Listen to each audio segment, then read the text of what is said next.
When I was 7 years old, a handsome man Mom brought home gave me a box of mangoes. That day, Dad watched me happily eating the mangoes as he signed his name on the divorce agreement. Then, he jumped to his death from that day on. Mangoes became a lifelong nightmare for me. So, on our wedding day, I told my wife, Irene Johnson, if you ever want a divorce, just give me a mango. She held me without saying a word. From that moment on, mangoes became forbidden for her as well, on the 5th Christmas Eve after we got married. Irene's childhood sweetheart, Stephen Carter, placed a mango on her desk. That same day, she announced that she was cutting ties with him and fired him from the company. That day, I felt that she was the woman destined for me. 6 months later, I returned from overseas after closing a billion-dollar deal. At the celebration dinner, Irene hands me a drink. After I drink half of it, Stephen, the man who was kicked out of the company, stands behind me and grins. Is the mango juice good? He asks. I look at Irene in disbelief, but she is holding back a laugh. Don't be mad. Steve insisted I play a joke on you. I didn't give you a mango, just a bottle of its juice, but I think Steve is right. There's something wrong with you for not eating mangoes.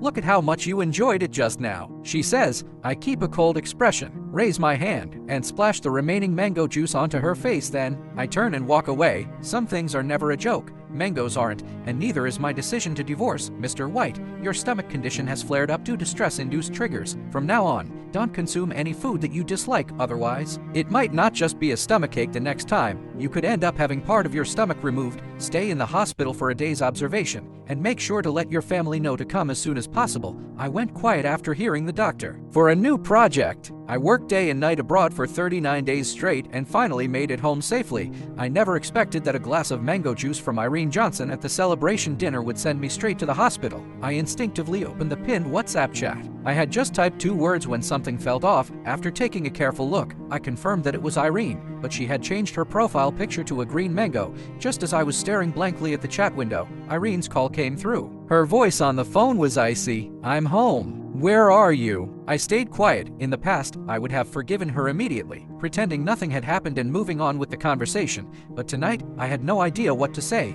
Irene grew annoyed. Jason White, how long are you going to keep making a scene? At the hospital. She fell silent. She had never cared about my health, and she could never have imagined that a single glass of her mango juice would land me straight in the hospital. Wait for me at the hospital. I'm coming right away, she said. I didn't want to deal with her. Yet my weakened body kept me from moving. Time slipped by. The doctor came to check on me 3 times, but Irene still hadn't shown up. Just before falling asleep, I checked my phone one last time and saw Stephen Carter's Instagram story that said, every time I get hurt, my little princess shows up like magic. It's so nice. The photo showed Irene putting a bandage on him. Stephen's profile picture was a yellow mango. It was pretty, yet it made me feel sick.